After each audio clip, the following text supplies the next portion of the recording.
안녕하세요. 에듀메이트 블루 데이빗입니다. 스타트업 11화 12화를 봤습니다. 팀장님 지금 삼산텍 난리 났어요. 왜? 알렉스가 서 대표랑 디자이너 해고시키고 개발자 셋만 실리콘밸리로 데려간다고 통보를 했어요.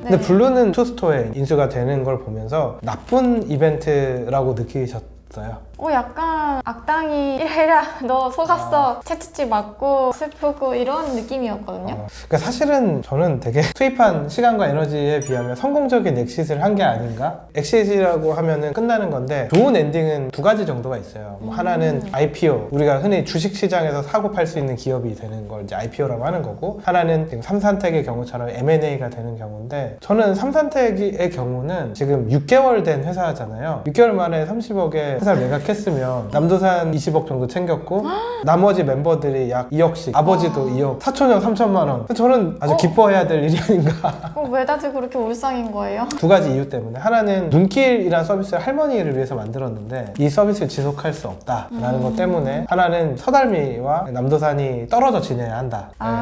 근데 남도산이 20억을 받았으면 미국의 집을 그쵸. 이 집을 살 수 있고 수지와 할머니를 초대를 하면 좋겠네요. 그러면 성공적이었네요. 투스토어라는 기업이 현실에서 구글 정도 될 것 같은데, 그런 기업에 매각을 한 것 자체가 뉴스에 나올 만한 일이고, 물론 이제 사하님과 서달미님은 잘리긴 했지만 그래도 6개월 일하고 2억 챙긴 게 좋죠. 우리 형한테도 이랬습니까? 이렇게 쉽게 안 된다 단정했어요? 형? 알고 있었습니다. 그럼 더 문제입니다. 알고도 투자 받으려고 했다면 대표님, 이건 사기예요.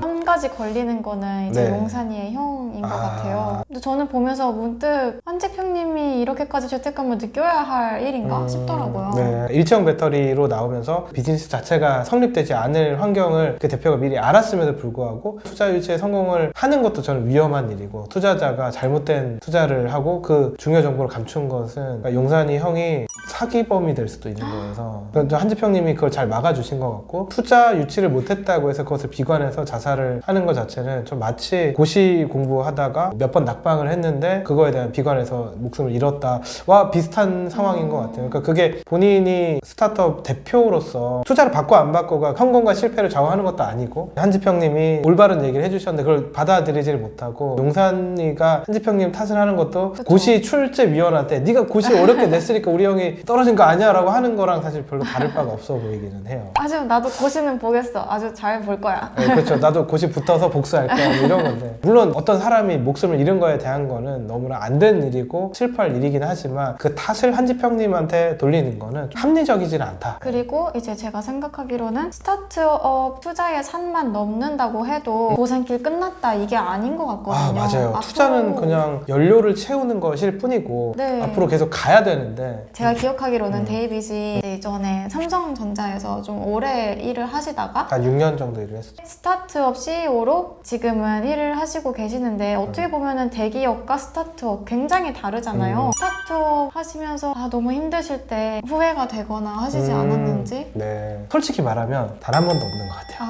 왜 그렇게 생각을 하냐면, 제가 지금 30대인데 지금 30대 시절에 의미 있게 느끼는 것은 제가 성장하고 있느냐거든요. 혹자는 실패를 했다가 아니라 실패를 얻었다라고 표현을 하더라고요. 사실 우리가 사는 인생은 힘든 거잖아요. 원래 힘든 건데, 젊을 때 그래도 그 힘든 것들을 잘 겪으면서 많이 얻어놔야 사업에 대한 내공도 생기고, 그게 결국은 100세 시대를 살아가려면 자산이 되지 않을까라고 생각을 해요. 실제로 갈수록 이제 정년은 빨리 은퇴를 하는 추세고, 또 지금 졸업하는 분들은 대기업에 또는 취직되는 것 자체가 너무 어려운 일이잖아요. 맞아요. 그래서 그분들은 스스로 어떤 뭐 사업을 하든 1인 기업을 하거나 프리랜서를 하거나 알바를 하든 어쨌든 돈을 벌어야 되는데, 기업들은 채용을 점점 줄이고 있으니까 사실 어떤 사업을 하는 능력이 이제는 더 중요해지는 시기가 올 거고, 근데 지금 저는 그걸 미리 경험하고 있는 게 좋은 기회라고 생각하고, 이 경험이 계속 자산으로 쌓이고 내공으로 쌓이는 게 한 번도 후회된 적은 없는 것 같아요. 고통이 있더라도 경험이 조금 많이 도움이 되신다는 말씀이신가요? 그렇죠. 100세 시대를 살아내기 위해서는 조금이라도 젊었을 때 그런 시행착오를 통해서 그 능력을 얻어가는 게 현명하지 않나 않나라고 생각을 합니다. 사실 네. 제가 스타트업 드라마 보면서 나도 약간 스타트업 해볼까? 네, 응원해요. 경험이 조금 인생에서 있었으면 좋겠다고 생각을 하는데 가진 게 사실 많이 없고 네. 어떻게 해야 될지도 모르겠고 우리가 흔히 이제 남들이 부러워하는 직업 중에는 자격증이 필요한 직업들이 많아요. 뭐 의사, 변호사 다 어떤 자격증을 따기 위한 공부나 수련을 길게 해야 직업을 얻을 수 있잖아요. 근데 기업의 대표라는 직업이 그 직업들보다 더 단순하거나 어렵지 않은 건 아닌 것 같아요. 그 정도로 어렵고 네. 복잡한 어떤 업무 수행을 요구를 하는데 뭐 학교에서 가르쳐 주는 것도 아니고 어디선가 배워야 할 텐데 배우는 유일한 방법은 실제로 기업을 경영하면서밖에 못 배운다고 생각을 하거든요. 기업을 경영하면서 얻는 여러 작은 뭐 실패나 시행착오들이 쌓여야 배움이 되고 내공이 있는 대표로 성장할 수가 있는데 시행착오는 무조건 해야 되는데 그 시행착오의 비용이 뭐 몇 억을 지불을 하면서도 할 수 있지만 100만 원짜리, 10만 원짜리 사업도 가능하거든요. 저자본으로 혹은 무자본으로 할 수 있는 사업들을 해보고 시행착오를 통해서 얻는 여러 인사이트들을 계속 배워가면서 좀 내공이 쌓였을 때 이 스케일을 키우는 게 저는 안전한 방법이지 않을까라고 생각을 합니다. 시행착오는 할 수밖에 없다. 하지만 네. 시행착오를 한다면 덜 타격이 있는 안 아픈 시행착오 해야죠. 안 아픈 시행착오. 네. 요새 유튜브 보면은 패시브 인컴이라는 용어가 많이 나와요. 내가 자고 있을 때도 돈이 들어온다. 저는 패시브 인컴이 있을까라고 생각을 해요. 그러니까 패시브 인컴은 사실은 액티브 인컴인데 사실 머리로 하는 게 요새 노동이잖아요. 근데 그 노동을 미리 지불을 해놓고 돈 버는 구조를 다 만들어 놓고 그 돈이 나중에 들어오는 것일 뿐이지 아무것도 안 했는데 수동적으로 돈이 들어온다? 그런 상황은 저는 없을 것 같고 미리 한 일에 대한 보상을 할부로 나중에 받는 거라고 생각을 해요. 근데 그게 사실은 사업의 작은 시도들이라고 볼 수 있는 거죠. 그런 패시브 인컴으로 뭐 10만 원, 100만 원. 그러니까 사실은 패시브가 아니에요. 그건 기획이 들어가고 마케팅도 들어가고 여러 가지 사업에 필요한 스킬들이 들어가야 그렇게 돈이 벌리는 건데 네. 그런 것들을 통해서 계속 인사이트도 얻고 그 사업 영역에 대한 통찰력을 계속 얻어야 네. 이게 큰 사업이 됐을 때 어떤 플랫폼이 되고 뭐 어떤 기술이 들어가고 그런 게 됐을 때 실패를 하지 않을 확률이 점점 이제 높아지기 때문에 저는 작게 시작해서 그것을 점점 키워간다.